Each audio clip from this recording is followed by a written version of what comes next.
정말 미안해. 나도 어떻게 해야 할지 모르겠어. 양말수는 새벽 5시에 눈을 떴습니다. 70년을 살아오면서 몸에 밴 습관이었죠. 아직 어둠이 남아있는 부엌에서 찬물로 얼굴을 씻고 가스레인지에 불을 켰습니다. 물이 끓는 소리가 고요한 집안에 울려 퍼졌습니다. 오늘은 우리 며느리 생일이구나. 말수는 혼잣말을 중얼거리며 냉장고 문을 열었습니다. 어제 미리 준비해둔 돼지갈비가 빨간 양념에 잘 재워져 있었습니다. 40년간 식당 주방에서 칼을 잡았던 손은 여전히 야무졌습니다. 고기 한 점 한 점을 정성스럽게 살펴보며 핏물을 닦아내고 다시 한번 양념을 발라주었습니다. 말순의 마음은 복잡했습니다. 3년 전 교통사고로 세상을 떠난 아들을 생각하면 아직도 가슴이 미어졌습니다. 아들이 없는 첫 번째 며느리 생일이었습니다. 예전 같으면 아들이 며칠 전부터 엄마 서연이 생일 뭐 해줄까? 하며 고민했을 텐데 이제는 자신이 모든 걸 챙겨야 했습니다. 우리 아들 몫까지 해줘야지. 말수는 다짐하며 애호박을 썰기 시작했습니다. 하지만 손끝이 미묘하게 떨렸습니다. 요즘 며느리 서연이 자신을 대하는 태도가 예전 같지 않았거든요. 말 한마디, 행동 하나하나를 지나치게 예민하게 받아들이는 것 같았습니다. 얼마 전에도 그랬습니다. 말순이 손자 학용품을 잘못된 곳에 둔 것뿐인데 서연의 얼굴이 순간 일그러졌습니다. 어머님, 이런 건 제가 정리할게요. 공손한 말투였지만 그 속에 담긴 차가움을 말수는 느꼈습니다. 마치 자신이 집안일에 끼어들면 안 되는 사람 취급을 받는 것 같았습니다. 프라이팬에 기름을 두르고 전을 부치기 시작했습니다. 지글지글 소리가 나면서 고소한 냄새가 부엌을 가득 채웠습니다. 말수는 젓가락으로 전을 뒤집으며 생각에 잠겼습니다. 서연이 힘들다는 건 알겠지만 왜 자꾸 자신과 거리를 두려고 하는 걸까요? 혹시 내가 짐이 되나? 말순의 가슴이 답답해졌습니다. 아들이 살아있을 때는 괜찮았습니다. 가족이니까 당연히 함께 사는 거라고 생각했는데 아들이 없어지니 자신의 존재가 애매해졌습니다. 서연에게는 시어머니가 아니라 그냥 남의 할머니가 된 것 같았습니다. 7시가 되자 서연이 일어났습니다. 단정하게 머리를 묶고 거실로 나온 서연은 말순에게 공손하게 인사했습니다. 어머님, 안녕히 주무셨어요? 이렇게 일찍 일어나시면 어떡해요? 오늘 내 생일이잖아. 뭐라도 해줘야지. 말순은 웃으며 대답했습니다. 하지만 서연의 표정은 별로 밝지 않았습니다. 오히려 부담스러워하는 것 같았습니다. 그냥 평소처럼 하셔도 되는데요. 생일이라고 특별할 것도 없고. 서연의 목소리에는 피로가 묻어 있었습니다. 말순의 가슴이 콕 찔렸습니다. 며느리가 자신의 호의를 부담스러워한다는 게 느껴졌거든요. 그래도 우리 며느리 40번째 생일인데 어떻게 그냥 넘어가. 예전에 우리 아들이 내 생일 때마다 얼마나 기뻐했는데. 순간 서연의 얼굴이 굳어졌습니다. 어머님, 그런 얘기는. 서연이 말을 멈췄습니다. 말수는 자신이 또 실수했다는 걸 알았습니다. 돌아가신 아들 얘기를 꺼내면 서연이 싫어한다는 걸 아는데 자꾸 입에서 나와버렸습니다. 미안해, 서연아. 어머니가 괜한 소리 했네. 말순이 사과하자 서연은 고개를 저었습니다. 아니에요. 저도 너무 예민했나 봐요. 감사합니다, 어머님. 서연은 억지로 웃었지만 그 웃음 뒤에 숨겨진 감정을 말수는 읽을 수 있었습니다. 짜증과 피로, 그리고 묘한 경계심이었습니다. 말수는 가슴이 무거워졌습니다. 언제부터인가 이 집에서 자신만 겉도는 것 같았습니다. 서연과 손자는 둘만의 시간을 보내고 자신은 그저 요리하고 청소하는 사람이 된 것 같았습니다. 가족이 아니라 가정부 같은 기분이었습니다. 정민이는 언제 일어나나? 말순이 손자를 찾자 서연이 빨리 대답했습니다. 방학이니까 좀 더 재우겠습니다. 제가 나중에 깨울게요. 마치 자신이 손자를 건드리면 안 된다는 투였습니다. 말순은 속이 쓰렸습니다. 서연이 세수를 하러 화장실에 들어가자 말순은 혼자 남은 부엌에서 한숨을 쉬었습니다. 뭔가 잘못되어 가고 있다는 느낌이 들었습니다. 서연이 자신을 점점 더 멀리하고 있었습니다. 마치 언젠가는 이 집에서 나가야 한다는 신호를 보내는 것 같았습니다. 내가 뭘 잘못했을까? 말수는 자문했습니다. 청소도 열심히 하고 밥도 맛있게 해주고 손자도 잘 돌봐주는데 왜 서연의 표정은 날이 갈수록 어두워지는 걸까요? 혹시 자신이 너무 나서는 건 아닌지 아니면 예전 방식대로 살려고 해서 며느리가 답답해하는 건 아닌지 고민이 깊어졌습니다. 미역국 재료가 떨어진 게 생각났습니다. 며느리 생일상에 미역국이 빠질 수는 없었습니다. 말수는 재빨리 온라인 마트에 주문을 넣었습니다. 아들이 살아있을 때 가르쳐준 덕분에 스마트폰 사용법을 익힐 수 있었습니다. 오늘만은 좋은 하루가 되었으면 말수는 간절히 바랐습니다. 며느리와의 관계가 이대로 계속 어긋나면 언젠가는 정말 이 집을 떠나야 할지도 모른다는 불안감이 엄습했습니다. 오전 11시쯤 말수는 갈비 양념을 다시 한번 점검하며 마음을 달랬습니다. 서연은 아침 식사 후 별말 없이 손자와 함께 방으로 들어갔고 거실은 다시 조용해졌습니다. 말수는 혼자 남은 부엌에서 생일상 준비를 계속했습니다. 미역국 재료가 언제 올까? 말수는 스마트폰을 확인했습니다. 배송 예정 시간이 점심 무렵이라고 나와 있었습니다. 다행히 오늘 중으로는 도착할 것 같았습니다. 미역국 없는 생일상은 상상할 수 없었거든요. 말수는 찬장을 정리하며 시간을 보냈습니다. 그러다가 문득 서연의 차가운 표정이 떠올랐습니다.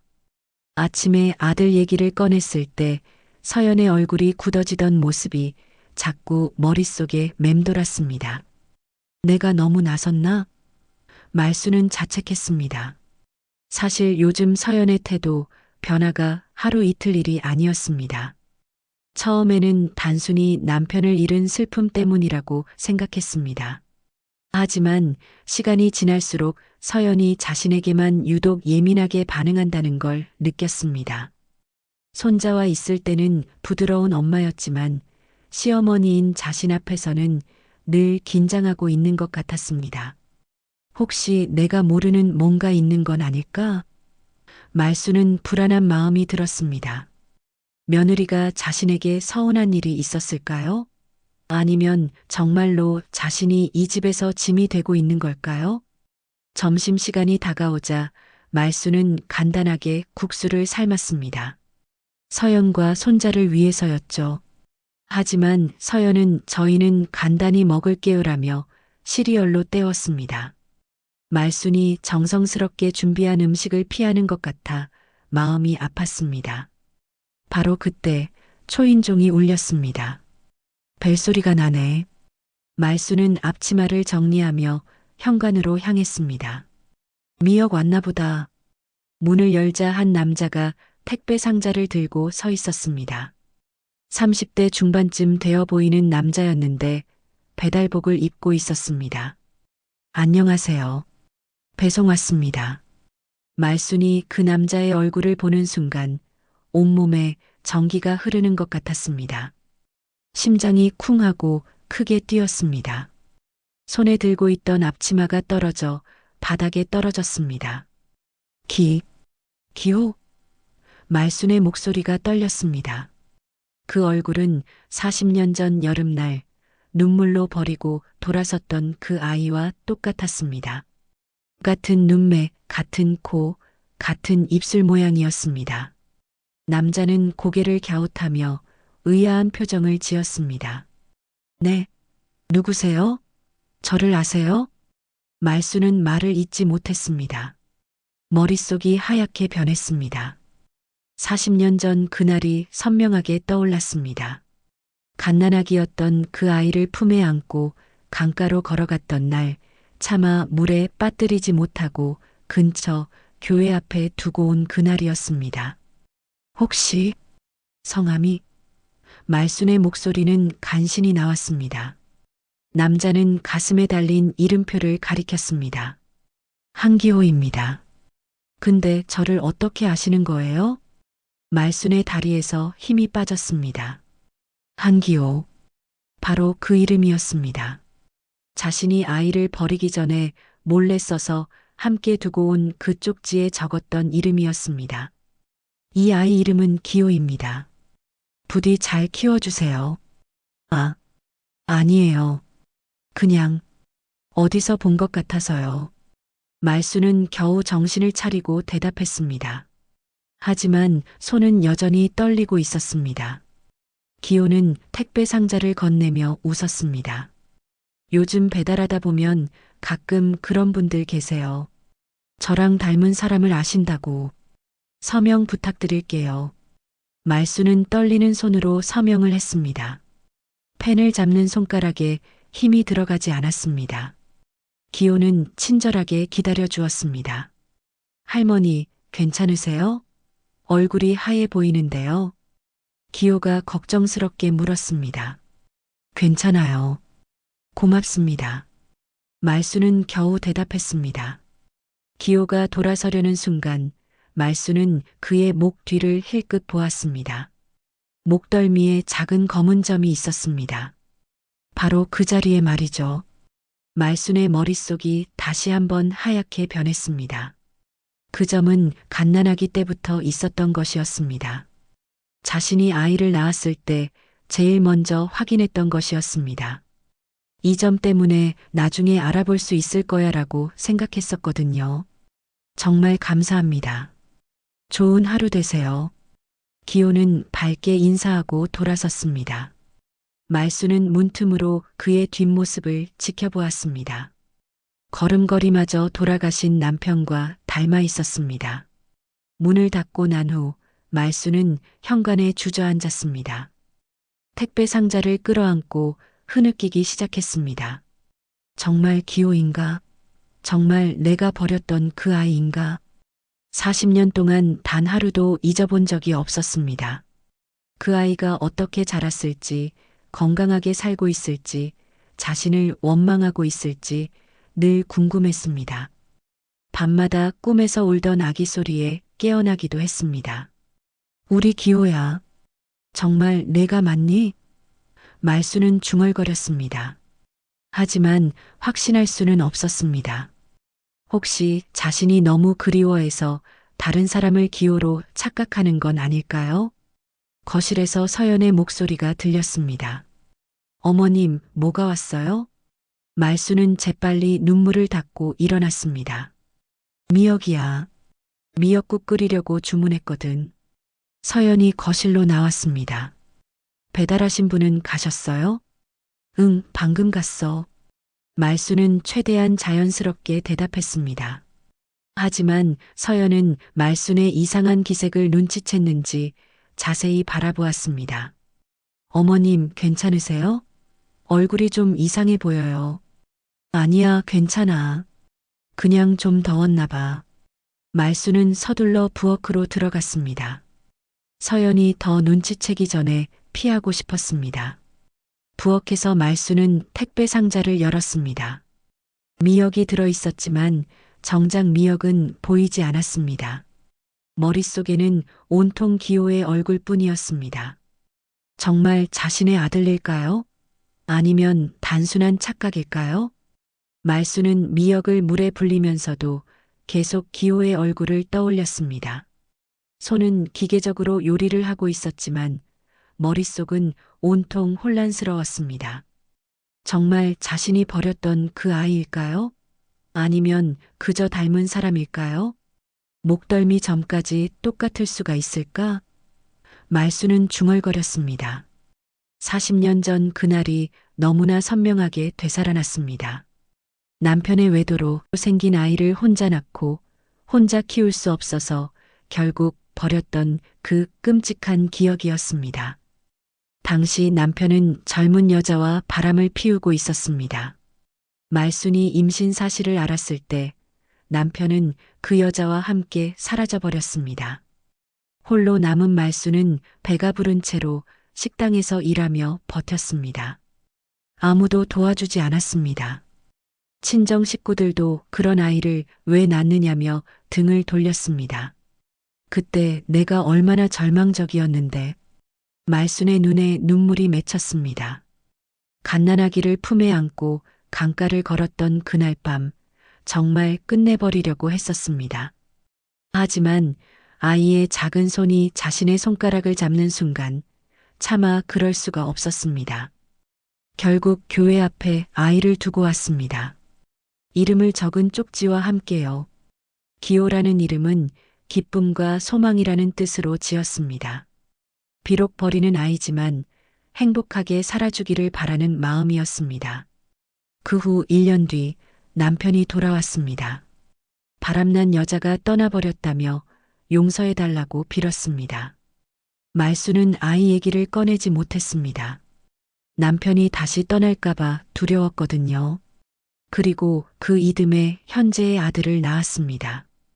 평생 죄책감에 살았는데 말수는 한숨을 쉬었습니다. 돌아가신 아들에게도 형이 있다는 사실을 끝까지 말하지 못했습니다. 너무 큰 비밀이었습니다. 너무 무거운 죄였습니다. 미역국이 끓기 시작했습니다. 말수는 정신을 차리고 간을 맞췄습니다. 하지만 머릿속은 여전히 복잡했습니다. 정말 기호가 맞다면 어떻게 해야 할까요? 아들의 이복형인 셈인데 며느리는 이 사실을 알까요? 아니야, 알 리가 없어. 남편한테도 말한 적이 없는데. 말수는 고개를 저었습니다. 하지만 불안한 마음은 가라앉지 않았습니다. 혹시 서연이 눈치채는 건 아닐까요? 점심을 먹으면서도 말수는 멍하니 있었습니다. 서연이 어머님, 정말 괜찮으세요? 라고 물었지만 괜찮다고 대답할 뿐이었습니다. 손자 정민이도 할머니가 이상해라고 말했지만 말수는 듣지 못했습니다. 오후가 되자 말수는 기호가 남긴 배달 전표를 다시 꺼내보았습니다. 한기호. 그 이름을 보니 가슴이 미어졌습니다. 정말 자신이 지어준 이름 그대로 살아왔다니요. 전화번호가 있네. 말수는 전표에 적힌 번호를 보았습니다. 전화를 걸어볼까 하는 생각이 들었지만 뭐라고 말해야 할지 몰랐습니다. 안녕하세요. 저 혹시 당신 엄마예요? 라고 할 수는 없잖아요. 서연이 장을 보러 나간다고 했습니다. 말수는 혼자 집에 남았습니다. 이때다 싶어서 말수는 기호가 일하는 배달 회사를 인터넷으로 찾아보았습니다. 그 회사는 집에서 그리 멀지 않은 곳에 있었습니다. 가봐야겠어. 말수는 결심했습니다. 그냥 우연인 척 가서 다시 한번 확인해 보고 싶었습니다. 혹시 착각일 수도 있으니까요. 말수는 외출 준비를 했습니다. 평소보다 조심스럽게 옷을 골라 입었습니다. 만약 정말 기호가 맞다면 너무 초라한 모습을 보이고 싶지 않았거든요. 배달 회사 앞에 도착하자 여러 배달 기사들이 오토바이를 타고 나가고 들어오고 있었습니다. 말수는 근처 벤치에 앉아서 기호를 기다렸습니다. 1시간쯤 지나자 기호가 나타났습니다. 역시 기호네. 말수는 가슴이 두근거렸습니다. 멀리서 봐도 확실했습니다. 그 얼굴, 그 체형, 그 걸음걸이까지 모든 게 똑같았습니다. 말수는 조심스럽게 기호에게 다가갔습니다. 저기, 혹시 한기호 씨 맞죠? 기호는 고개를 돌렸습니다. 아, 오늘 아침에 배달 갔던 할머니시네요. 안녕하세요. 네, 맞아요. 혹시 시간 있으시면 잠깐 얘기 좀 할 수 있을까요? 말순의 목소리가 떨렸습니다. 기호는 의아해했지만 친절하게 대답했습니다. 네, 잠깐 휴식 시간이에요. 무슨 일이세요? 말수는 어떻게 시작해야 할지 몰랐습니다. 혹시 어릴 때 일 기억나세요? 어릴 때요? 기호가 고개를 갸웃했습니다. 잘 기억 안 나는데요. 고아원에서 자랐거든요. 말순의 심장이 쿵 떨어졌습니다. 고아원이요? 네, 태어나자마자 버려져서 고아원에서 컸어요. 뭐, 별로 특별한 일은 아니죠. 기호는 담담하게 말했습니다. 하지만 그 담담함 속에 숨겨진 아픔을 말수는 느낄 수 있었습니다. 혹시 어머니에 대해 뭔가 들은 건 없나요? 말순이 조심스럽게 물었습니다. 기호는 잠깐 생각했습니다. 글쎄요. 고아원 원장님이 교회 앞에서 발견됐다고 하던데 왜 그런 걸 물어보시는 거예요? 말수는 대답할 수 없었습니다. 목이 메어서 말이 나오지 않았습니다. 정말 자신이 버렸던 그 아이가 맞았습니다. 40년 동안 그리워하고 죄책감에 시달렸던 바로 그 아이였습니다. 혹시 목에 점이 있나요? 말순이 간신히 물었습니다. 기호는 웃으며 목덜미를 보여주었습니다. 이거 말씀하시는 거예요? 어릴 때부터 있었는데 왜 그러세요? 말수는 더 이상 참을 수 없었습니다. 그 자리에 주저앉으며 울기 시작했습니다. 미안해. 정말 미안해. 기호는 깜짝 놀라며 말순을 부축했습니다. 할머니, 왜 그러세요? 괜찮으세요? 하지만 말순은 대답할 수 없었습니다. 40년 동안 억눌렀던 죄책감이 한꺼번에 터져 나왔습니다. 자신이 버렸던 아이가 이렇게 착하게 자랐다는 것이 더욱 미안하고 고마웠습니다. 기호는 당황하며 말순을 부축했습니다. 할머니, 정말 괜찮으세요? 병원에 가실까요? 말순은 눈물을 닦으며 일어났습니다. 괜찮아요. 그냥 갑자기 어지러워서 그래요. 혹시 제가 뭔가 잘못 말했나요? 기호가 걱정스럽게 물었습니다. 말순이 목의 점을 물어보더니 갑자기 울음을 터뜨린 게 이상했거든요. 아니에요. 그냥 예전에 아는 사람이 생각나서. 말순은 얼버무렸습니다. 아직 진실을 말할 용기가 나지 않았습니다. 40년 동안 숨겨온 비밀을 어떻게 갑자기 털어놓을 수 있겠어요? 기호는 근처 편의점에서 물을 사다 주었습니다. 천천히 드시고 좀 쉬세요. 제가 옆에 있을게요. 말수는 기호의 친절함에 가슴이 미어졌습니다. 자신이 버렸던 아이가 이렇게 따뜻한 사람으로 자랐다니요. 정말 고마워요. 당신은 참 착한 사람이네요. 별것도 아닌데요. 당연한 거죠. 기호가 웃었습니다. 그 웃음이 돌아가신 남편과 닮아 있어서 말수는 또 눈물이 났습니다. 혹시 가족은 있나요? 말순이 조심스럽게 물었습니다. 아내와 딸이 있어요. 딸이 올해 초등학교 들어갔는데 정말 예뻐요. 기호의 얼굴이 환해졌습니다.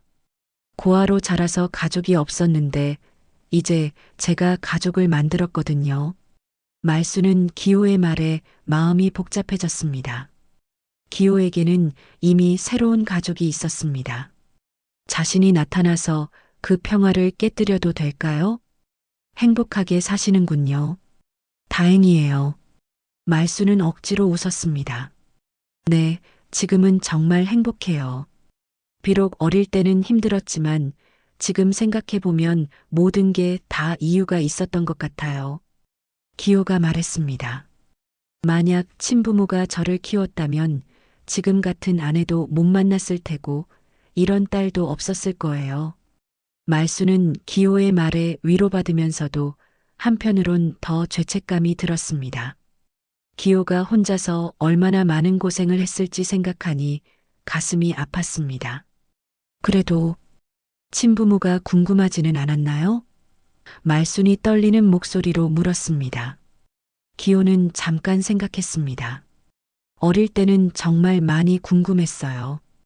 왜 저를 버렸는지, 지금은 어떻게 살고 있는지 밤마다 울면서 원망하기도 했고요. 말순의 가슴이 찢어질 것 같았습니다. 지금은 어떤가요? 지금은 글쎄요. 원망은 없어요. 아마 어쩔 수 없는 사정이 있었겠죠. 대신 언젠가 만나게 되면 한 가지만 묻고 싶어요. 기호가 말했습니다. 뭐요?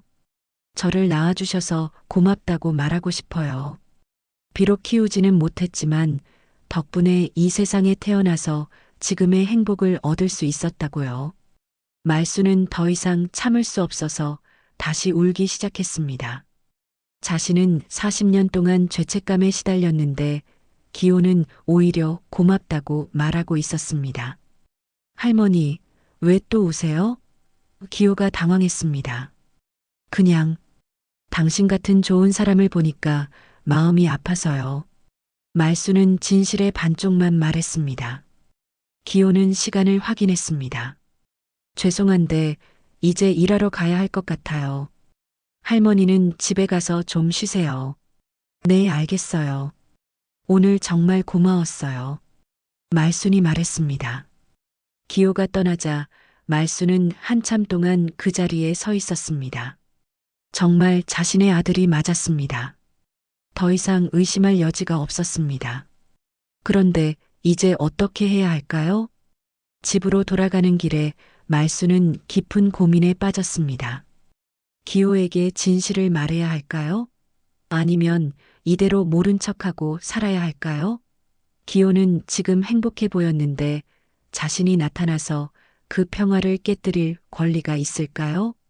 집에 도착하자 서연이 기다리고 있었습니다.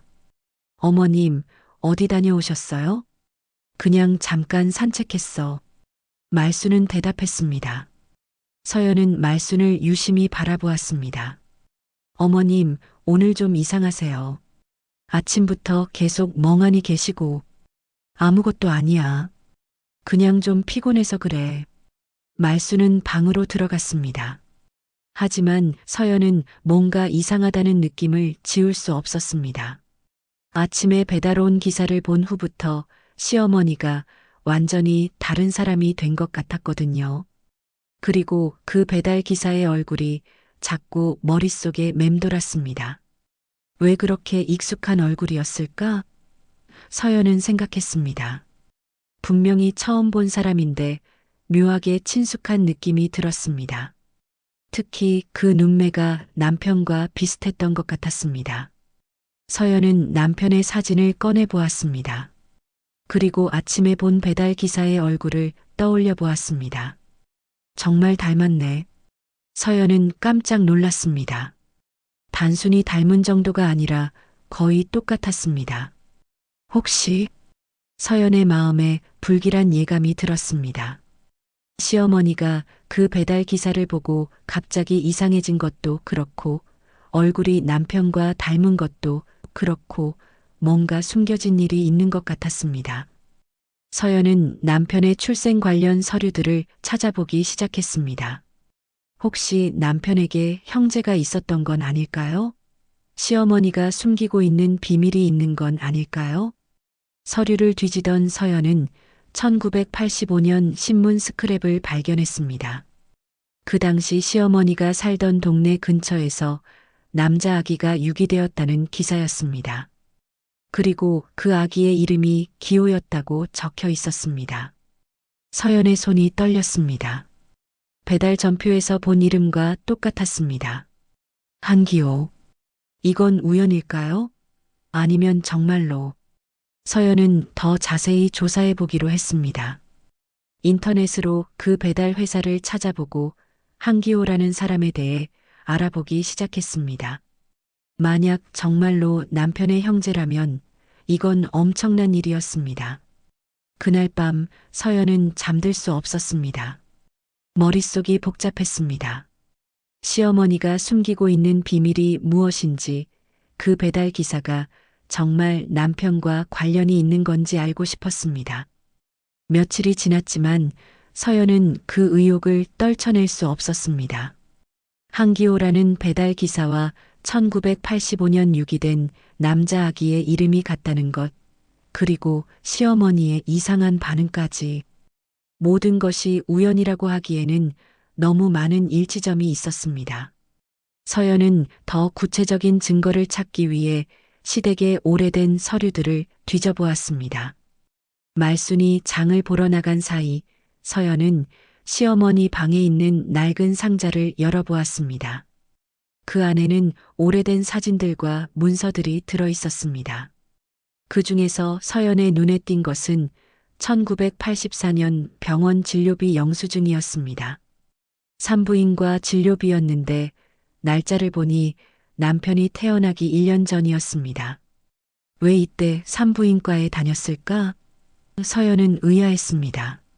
더 자세히 살펴보니 임신 관련 검사 비용들이 적혀 있었습니다. 그리고 1985년 초까지 계속된 진료 기록들이 있었습니다. 설마 서연의 심장이 빨라졌습니다. 바로 그때 현관문이 열리는 소리가 났습니다. 서연은 서둘러 서류들을 정리하고 거실로 나왔습니다. 말순이 장 본 것들을 들고 들어오고 있었습니다.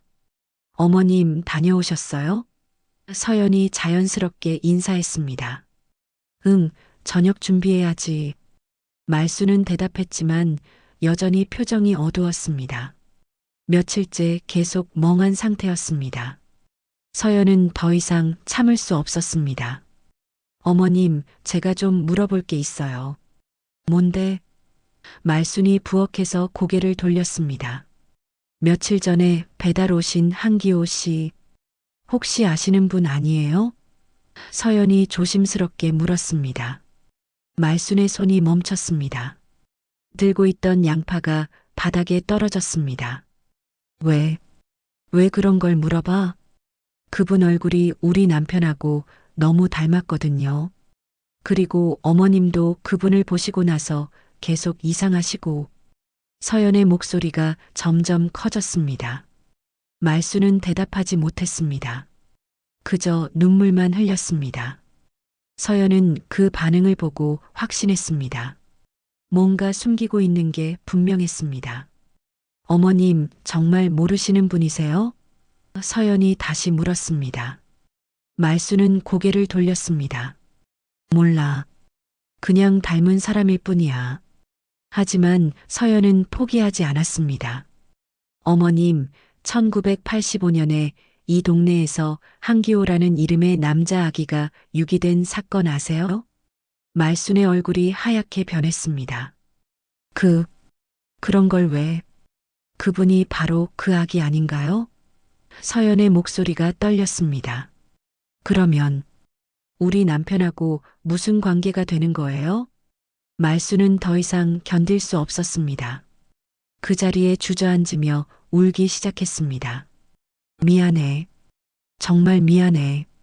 어머님, 대답해 주세요. 그분이 누구예요? 서연이 다그쳤습니다. 형이야. 말순이 작은 목소리로 말했습니다. 내 남편이. 형이야. 서연은 충격으로 말을 잇지 못했습니다. 정말로 남편에게 형이 있었다는 뜻이었습니다. 그런데 왜 지금까지 숨겼을까요? 왜요? 왜 그런 중요한 걸 숨기셨어요? 서연의 목소리가 높아졌습니다. 말수는 끝내 모든 것을 고백했습니다. 내 시아버지가 바람을 피워서 생긴 아이였어. 나는 그 아이가 미웠어. 세상에 알리고 싶지 않았어. 그래서 혼자 낳고 혼자 버렸어. 서연은 말을 잃었습니다. 시어머니가 친자식을 버렸다는 충격적인 사실을 받아들일 수 없었습니다. 어떻게 그럴 수 있어요? 서연이 소리쳤습니다. 친자식을 어떻게 버려요? 나도 살아야 했어. 말순이 울부짖었습니다. 남편은 도망가고 친정에서는 등 돌리고 혼자서 어떻게 두 아이를 키워? 그때는 정말 절망적이었어. 서연은 화가 났습니다. 아무리 그래도 친자식을 버릴 수는 없는 일이었습니다. 그럼 우리 남편은 알았어요?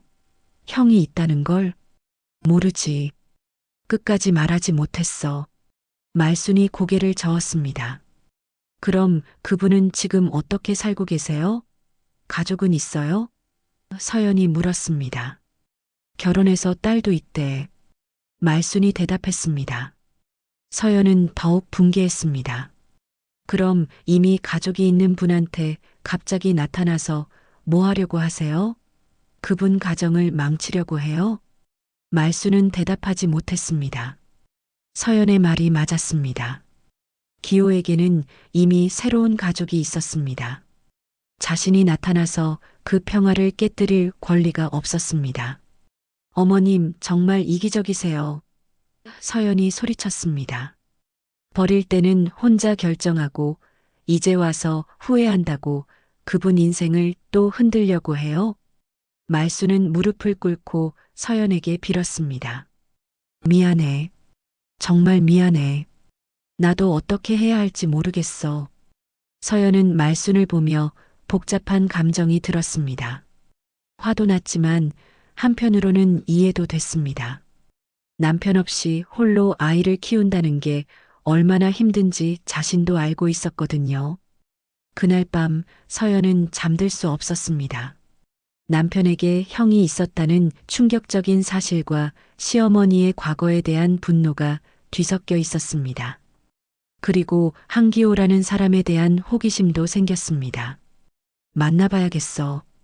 서연은 결심했습니다. 시어머니가 말하지 않는다면 자신이 직접 만나서 확인해 보겠다고 생각했습니다. 혹시 그분이 시어머니의 존재를 알고 있는지 아니면 정말 모르고 사는지 궁금했습니다. 다음 날 서연은 한기호에게 전화를 걸었습니다. 말순이 가지고 있던 배달 전표에서 번호를 알아냈습니다. 여보세요, 한기호 씨시죠? 서연이 조심스럽게 말했습니다. 네, 맞는데요. 누구세요?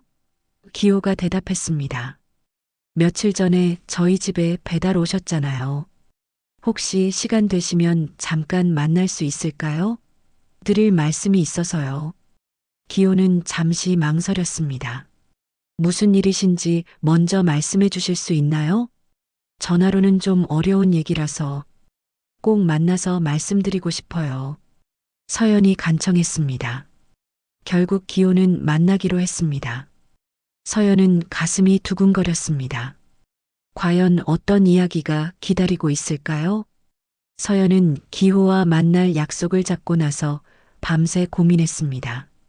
어떻게 시작해야 할지, 무엇부터 말해야 할지 알 수 없었습니다. 시어머니의 비밀을 폭로하는 것이 옳은 일일까요? 아니면 기호의 평화로운 삶을 지켜주는 것이 더 중요할까요? 다음 날 오후 서연은 기호와 동네 카페에서 만났습니다. 기호는 시간을 내준 것에 대해 미안해하며 정중하게 인사했습니다. 바쁘실 텐데 시간 내주셔서 감사해요. 서연이 말했습니다. 괜찮습니다. 그런데 무슨 일이신지 궁금하네요. 기호가 웃으며 대답했습니다. 서연은 어떻게 시작해야 할지 망설였습니다. 그러다가 조심스럽게 입을 열었습니다. 혹시 어릴 때 친부모에 대한 기억이나 단서 같은 건 없으세요? 기호의 표정이 진지해졌습니다. 왜 그런 걸 물어보시는 거예요? 사실은 서연이 말을 멈췄습니다. 너무 직접적으로 말하면 기호가 충격받을 것 같았습니다. 저희 시어머니가 당신을 보시고 나서 계속 이상하거든요. 혹시 아는 사이가 아닐까 해서요. 기호는 며칠 전 만났던 할머니를 떠올렸습니다. 아, 그 할머니요. 저도 이상했어요. 갑자기 울기 시작하시더라고요. 혹시 그때 무슨 말씀 안 하셨나요? 서연이 물었습니다. 글쎄요. 목에 점이 있냐고 물어보시더니 갑자기 우시더라고요. 그리고 미안하다고. 기호가 생각해보며 말했습니다. 서연의 가슴이 뛰었습니다. 역시 시어머니가 뭔가 알고 있었습니다. 혹시 정말 어릴 때 기억은 전혀 없으세요? 기호는 잠깐 생각했습니다. 사실 가끔 꿈을 꿔요. 아주 어릴 때부터 계속 꾸는 꿈인데. 어떤 꿈이요? 찬물에 떠내려가는 것 같은 기분이 들다가 누군가 뒤돌아서 울고 있는 모습이 보여요. 얼굴은 잘 안 보이는데 그 울음소리가 너무 슬퍼요. 기호의 목소리가 조용해졌습니다. 서연은 가슴이 아팠습니다. 그것은 시어머니가 기호를 버렸던 그날의 기억일지도 모르겠습니다. 그 꿈속 사람의 얼굴, 혹시 저희 시어머니와 비슷했나요? 서연이 조심스럽게 물었습니다. 기호는 깜짝 놀랐습니다. 어떻게 아셨어요? 정말 비슷했어요. 그래서 그날 더 당황했거든요. 서연은 더 이상 미룰 수 없다고 생각했습니다. 기호 씨, 제가 정말 중요한 말씀을 드려야 할 것 같아요. 무슨 뜻이세요? 기호의 표정이 심각해졌습니다. 서연은 깊게 숨을 쉬고 말했습니다. 저희 시어머니가 당신의 친어머니실 가능성이 높아요. 기호는 얼어붙었습니다. 뭐라고요? 1985년에 이 동네에서 한기호라는 이름의 남자아기가 유기됐어요. 그리고 저희 시어머니가 그 시기에 출산을 하셨거든요. 서연이 차근차근 설명했습니다. 기호는 충격으로 말을 잇지 못했습니다. 평생 궁금해했던 친어머니가 바로 며칠 전 만났던 그 할머니라는 뜻이었습니다. 그럼 정말로 기호의 목소리가 떨렸습니다. 네, 그리고 저희 남편이 당신의 이복 동생일 거예요. 아니, 이제는 돌아가셨지만요. 서연이 덧붙였습니다. 기호는 한참 동안 말을 하지 못했습니다. 너무 갑작스러운 소식이었습니다. 그러다가 조용히 물었습니다. 왜 저를 버리셨을까요? 서연은 시어머니가 말했던 내용을 전했습니다. 시아버지의 외도로 생긴 아이라서 그때 상황이 너무 어려웠다고 하시더라고요. 기호는 고개를 끄덕였습니다. 그럴 만도 하겠네요. 혼자서 두 아이를 키우기는 힘들었을 거예요. 서연은 기호의 반응에 놀랐습니다. 화를 내거나 원망할 줄 알았는데 오히려 이해하려고 하고 있었습니다. 화 안 나세요? 서연이 물었습니다. 화요? 글쎄요. 기호가 생각해보며 말했습니다. 어릴 때는 정말 많이 원망했어요. 왜 나를 버렸는지, 얼마나 미워했으면 그랬는지. 하지만 지금 생각해보니 그분도 참 힘드셨을 것 같아요. 정말 대단하세요. 저라면 화를 냈을 텐데. 서연이 감탄했습니다. 기호는 웃었습니다. 사실 고아원에서 자라면서 깨달은 게 있어요. 원망하고 미워하는 마음으로는 행복해질 수 없다는 걸요. 그래서 일찍부터 포기했어요. 그래도 평생 궁금하셨을 텐데. 맞아요. 정말 궁금했어요. 특히 결혼하고 딸을 낳고 나서는 더욱 궁금해졌죠. 내 부모는 어떤 사람일까? 지금 어떻게 살고 있을까? 기호의 목소리에 그리움이 묻어 있었습니다. 서연은 기호의 마음을 헤아려 보려고 했습니다. 만약에 만나게 된다면 어떻게 하실 거예요? 기호는 잠깐 생각했습니다. 일단은 고맙다고 말하고 싶어요. 고맙다고요? 네, 저를 낳아주셔서 고맙다고요. 비록 키우지는 못하셨지만 덕분에 이 세상에 태어날 수 있었잖아요. 그리고 지금의 가족도 만날 수 있었고요. 기호가 진심으로 말했습니다. 서연은 감동받았습니다. 이런 마음씨를 가진 사람이 있다니 믿어지지 않았습니다. 하지만 기호가 말을 이었습니다. 아직 확실하지 않잖아요. 정말로 그분이 제 어머니인지요. 어떻게 확인해 보실 거예요? 서연이 물었습니다. 직접 만나서 물어봐야죠. 더 이상 추측만 할 수는 없어요. 기호가 결심한 듯 말했습니다. 서연은 가슴이 두근거렸습니다.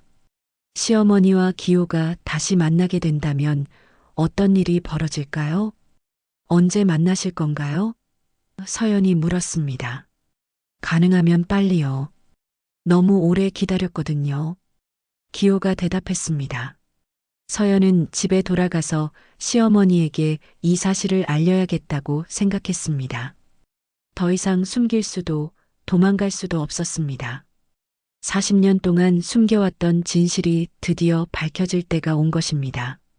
그날 저녁 서연은 말순에게 기호와 만났던 이야기를 했습니다. 말순은 충격을 받았지만 한편으로는 안도했습니다. 더 이상 혼자 이 무거운 비밀을 짊어지지 않아도 됐으니까요. 그 아이가 뭐라고 하던? 말순이 떨리는 목소리로 물었습니다. 고맙다고 하더라고요. 낳아주셔서 고맙다고요. 서연이 대답했습니다. 말순은 그 말을 듣고 울기 시작했습니다. 40년 동안 죄책감에 시달렸는데 아들은 오히려 고맙다고 말하고 있었습니다. 내일 만나볼까? 말순이 조심스럽게 물었습니다. 다음 날은 다시 서연의 생일이었습니다. 1년이 지난 것이었죠. 말순은 새벽부터 일어나 부엌에 섰지만 작년과는 완전히 다른 마음이었습니다. 오늘 기호와 만나기로 했거든요. 서연이 어머님, 오늘은 간단히 해요라고 말했지만 말순은 고개를 저었습니다. 아니야, 오늘은 특별한 날이야. 내 생일이기도 하고 또 다른 특별한 일도 있으니까. 말순은 평소보다 더 정성스럽게 음식을 준비했습니다. 미역국, 갈비찜, 각종 나물과 전까지 마치 명절 준비를 하는 것 같았습니다. 하지만 손은 계속 떨렸습니다. 40년 만에 자신이 버렸던 아들과 다시 만난다는 것이 현실 같지 않았습니다. 정말 괜찮을까? 말순은 자꾸 불안해졌습니다. 기호가 자신을 용서해 줄까요? 아니면 40년간 쌓인 원망을 쏟아낼까요? 그리고 기호의 가족들은 이 사실을 어떻게 받아들일까요? 오전 10시쯤 서연이 기호에게 전화를 걸었습니다. 오늘 오후 2시에 오시면 될 것 같아요. 점심 드시고 오세요. 네, 알겠습니다. 그런데 정말 확실한 거죠? 기호의 목소리도 떨리고 있었습니다. 네, 어머님이 모든 걸 인정하셨어요. 서연이 대답했습니다. 전화를 끊고 나서 말순은 방에 들어가 옷을 갈아입었습니다. 평소에 입던 편한 옷 대신 깔끔한 한복을 꺼내 입었습니다. 거울을 보니 늙은 자신의 모습이 부끄러웠습니다. 기호가 보기에 너무 초라하지 않을까? 서연은 손자 정민이에게 설명했습니다. 오늘 할머니의 옛날 아들이 오신대. 내 아빠의 형이셔. 아빠한테 형이 있었어? 정민이가 신기해했습니다. 응, 할머니가 어릴 때 헤어졌다가 이제야 다시 만나게 됐어. 서연이 쉽게 설명해줬습니다. 오후 1시가 되자 말순은 더욱 긴장했습니다. 계속 시계를 보며 안절부절 못했습니다. 서연도 덩달아 긴장됐습니다. 과연 어떤 만남이 될까요? 2시 정각 초인종이 울렸습니다. 말순의 심장이 쿵쾅거렸습니다. 서연이 문을 열러갔습니다. 안녕하세요. 기호가 꽃다발을 들고 서 있었습니다. 서연의 생일이라고 해서 준비해 온 듯 했습니다. 들어오세요. 서연이 안내했습니다. 기호가 거실로 들어오자 말순이 소파에서 일어났습니다. 두 사람은 서로를 바라보며 말을 잇지 못했습니다. 40년의 세월이 그 사이에 흘렀습니다. 어머니, 기호가 먼저 입을 열었습니다. 그 한마디에 말순은 무너져 내렸습니다. 기호야, 말순이 떨리는 목소리로 대답했습니다. 정말 미안해. 기호는 말순에게 다가가 무릎을 꿇었습니다. 어머니, 그동안 어떻게 지내셨어요? 말순은 기호의 얼굴을 자세히 보았습니다. 어릴 때 모습이 그대로 남아 있었습니다. 특히 그 눈매는 갓난아기 때와 똑같았습니다. 너무 많이 컸구나. 이제 아저씨가 다 됐네. 말순이 기호의 얼굴을 쓰다듬었습니다. 어머니, 기호의 눈에도 눈물이 맺혔습니다. 평생 그리워했던 어머니를 드디어 만났습니다. 서연과 정민이는 그 광경을 지켜보며 감동받았습니다. 가족이 다시 만나는 순간이었습니다. 앉아서 얘기하자. 말순이 기호를 소파로 안내했습니다. 기호는 조심스럽게 앉았습니다. 어머니, 저 원망하지 않아요. 뭐라고? 말순이 놀랐습니다. 저를 버리신 것 원망하지 않아요. 어머니도 어쩔 수 없는 상황이셨을 거라고 생각해요. 기호가 진심으로 말했습니다. 말순은 기호의 말에 더욱 울었습니다. 고마워. 정말 고마워. 이렇게 착하게 자라줘서 어머니 덕분에 좋은 사람들을 만나서 잘 자랐어요. 고아원 원장님도 정말 좋으셨고 아내도 착하고 딸도 예뻐요. 기호가 밝게 말했습니다. 가족 사진 좀 보여줄래? 말순이 부탁했습니다. 기호는 핸드폰에서 가족 사진을 보여줬습니다. 예쁜 아내와 귀여운 딸의 모습이 보였습니다. 정말 예쁘구나. 우리 기호가 이렇게 좋은 가정을 꾸렸구나. 말순이 흐뭇해했습니다. 어머니, 저 어머니께 소개해드리고 싶어요. 아내와 딸을요. 기호가 말했습니다. 정말이니? 말순의 얼굴이 환해졌습니다. 네, 어머니가 괜찮으시다면요.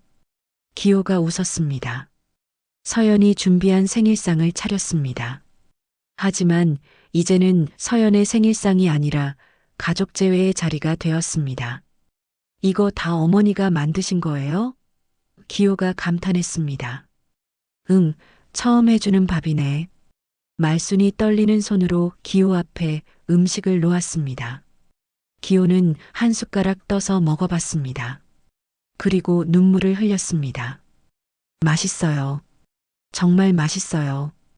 어머니 손맛이 어때? 말순이 기대하며 물었습니다. 최고예요. 이런 맛은 처음이에요. 기호가 진심으로 대답했습니다. 서연도 이 광경을 보며 마음이 따뜻해졌습니다. 시어머니가 이렇게 행복해하는 모습을 본 지 오래였습니다. 그동안 정말 힘들었지? 말순이 기호에게 물었습니다. 처음에는 힘들었어요. 왜 저만 부모가 없는지, 왜 저를 버렸는지 원망도 많이 했고요. 하지만 지금은 괜찮아요. 모든 게 다 이유가 있었다고 생각해요. 기호가 대답했습니다. 정민이가 기호에게 다가갔습니다. 삼촌, 안녕하세요. 기호는 정민이를 보며 놀랐습니다. 이 아이가, 네, 제 아들이에요. 정민이라고 해요. 서연이 소개했습니다. 안녕, 정민아. 삼촌이야. 기호가 정민이를 안아줬습니다. 삼촌도 우리 집에 자주 오세요. 정민이가 말했습니다. 그럴게. 자주 올게. 기호가 웃으며 대답했습니다. 말순은 이 모든 광경을 보며 가슴이 벅찼습니다. 40년 만에 다시 찾은 아들, 그리고 새로운 가족들. 이보다 더 행복할 수 있을까요? 기호야, 어머니가 정말 미안해. 그동안 너 혼자 얼마나 힘들었을까 생각하면. 말순이 다시 눈물을 흘렸습니다. 어머니, 이제 그런 얘기하지 마세요. 다 지난 일이에요. 지금이 중요해요. 기호가 말순의 손을 잡았습니다. 고마워. 정말 고마워. 말순이 기호의 손을 꼭 잡았습니다. 그날 오후는 정말 특별했습니다. 서연의 생일이었지만 진짜 주인공은 다시 만난 모자였습니다. 40년의 공백을 메우기 위해 서로의 이야기를 나누며 시간 가는 줄 몰랐습니다. 그날 이후 말순의 인생은 완전히 달라졌습니다.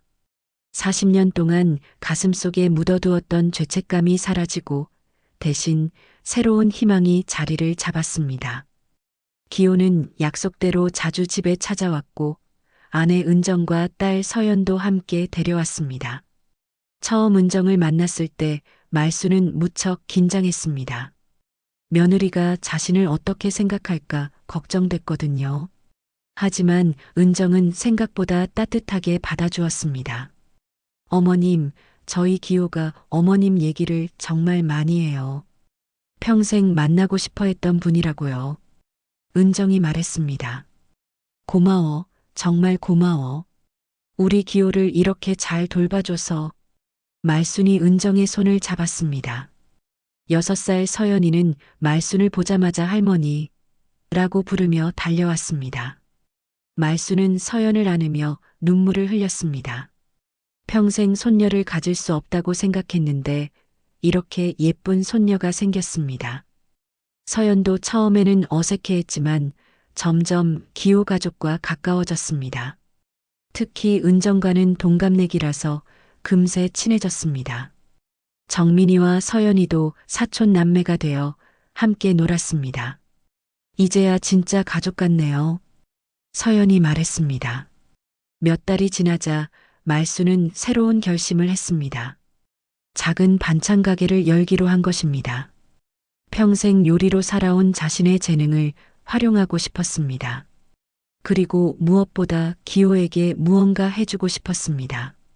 엄마, 정말 가게를 여실 거예요? 기호가 걱정스럽게 물었습니다. 응, 이제 나이가 많긴 하지만 아직 할만해. 그리고 너희들 도와주면 더 좋고. 말순이 웃으며 대답했습니다. 기호는 어머니의 뜻을 존중했습니다. 그럼 제가 도와드릴게요. 배달일하면서 배운 게 있어서 홍보도 도와드릴 수 있을 것 같아요. 서연도 적극적으로 도왔습니다. 제가 계산이나 손님 응대 도와드릴게요. 가게 준비를 하면서 가족들은 더욱 가까워졌습니다. 말수는 요리를 담당하고 기호는 재료 준비와 배달을, 서연은 홀 서빙을, 은정은 포장과 정리를 맡았습니다. 정민이와 서연이도 작은 일들을 도와주었습니다. 가게 이름은 늦은 만남으로 정했습니다. 말순이 직접 지은 이름이었습니다. 늦게라도 만날 수 있어서 다행이다는 뜻이었습니다. 가게 입구에는 말순이 직접 쓴 문구가 걸려 있었습니다. 늦게라도 만날 수 있어서 다행입니다. 그 글씨를 볼 때마다 지나가는 사람들이 무슨 의미인지 궁금해했습니다. 개업 첫날 동네 사람들이 많이 찾아왔습니다. 말순의 손맛은 여전했습니다. 특히 김치찌개와 된장찌개가 인기였습니다. 손님들은 여기 음식 맛이 정말 좋다며 칭찬했습니다. 할머니, 비밀이 뭐예요? 이렇게 맛있게 만드는 비결이 있나요? 한 손님이 물었습니다. 비결이라. 그냥 정성이죠. 가족을 위해 만든다는 마음으로 하니까 맛있는 것 같아요. 말순이 웃으며 대답했습니다. 실제로 말순은 모든 음식을 가족을 위해 만드는 마음으로 준비했습니다. 매일 새벽 일찍 일어나서 재료를 손질하고 하나하나 정성스럽게 만들었습니다. 기호는 배달 일을 줄이고 가게 일을 도왔습니다. 어머니와 함께 일할 수 있다는 것이 너무 행복했습니다. 40년 동안 그리워했던 어머니와의 시간을 만끽했습니다. 엄마, 제가 어릴 때는 어떤 아이였어요? 기호가 물었습니다. 너무 예쁜 아기였어. 눈이 정말 똘똘하고 울음소리도 크고. 말순이 그때를 회상하며 말했습니다. 사실 버리기 전까지 보름 정도 같이 있었거든. 그때가 내 인생에서 가장 행복하면서도 가장 힘든 시간이었어. 저를 버릴 때 많이 힘드셨죠? 기호가 조심스럽게 물었습니다. 정말 죽고 싶을 만큼 힘들었어. 너를 안고 강가에 갔는데 차마 그럴 수가 없더라. 그래서 교회 앞에 두고 왔지. 말순의 목소리가 떨렸습니다. 그 후에는 어떻게 지내셨어요? 매일 밤 꿈에서 내가 울어서 깼어. 내가 어디서 뭘 하고 있는지, 밥은 제대로 먹고 있는지 걱정이 태산 같았지. 말순이 눈물을 닦았습니다. 기호는 어머니의 손을 잡았습니다. 엄마, 저 잘 컸어요. 정말 잘 컸어요. 그러니까 이제 그런 걱정 마세요. 가게가 자리를 잡아가면서 단골 손님들이 생겼습니다. 특히 홀로 사는 어르신들이 자주 찾아왔습니다. 말수는 그런 어르신들을 보면 더욱 정성스럽게 음식을 만들어 드렸습니다. 우리 할머니 혼자 사시는 분들 보면 왜 이렇게 잘해주세요? 서연이가 물었습니다. 그런 분들 보면 할머니 생각이 나거든. 혼자 있으면 얼마나 외로우실까 해서. 말순이 서연이에게 설명해 줬습니다. 어느 날 저녁 가족들이 모두 모여 식사를 했습니다. 말순, 서연, 정민, 기호, 은정, 서연까지 6명이 한 상에 앉았습니다. 예전에는 상상도 할 수 없었던 풍경이었습니다. 이제야 제대로 된 가족 밥상 같네요. 은정이 말했습니다. 맞아요. 우리 가족이 이렇게 많았나 몰랐어요. 서연도 웃으며 말했습니다. 말수는 이 모든 광경을 보며 감개무량했습니다.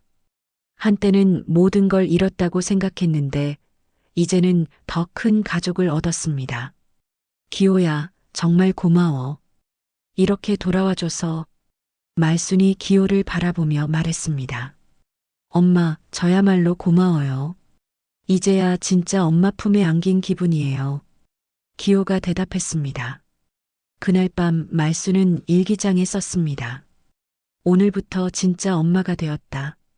늦었지만 이제라도 제대로 엄마 노릇을 하고 싶다. 기호야, 사랑한다. 가게 문에 붙어 있는 늦게라도 만날 수 있어서 다행입니다라는 문구를 보며 지나가는 사람들이 미소를 지었습니다. 그 안에 담긴 깊은 의미를 모르더라도 왠지 마음이 따뜻해지는 글귀였습니다. 말수는 이제 매일 아침 일어나는 것이 즐거웠습니다. 가족들과 함께 보내는 하루하루가 선물 같았습니다. 40년의 공백을 메우기에는 시간이 부족했지만 앞으로의 시간이 더 소중했습니다. 이제야 진짜 살아가는 것 같아. 말수는 혼잣말을 했습니다. 늦었지만 찾은 행복이 더욱 값진 이유였습니다.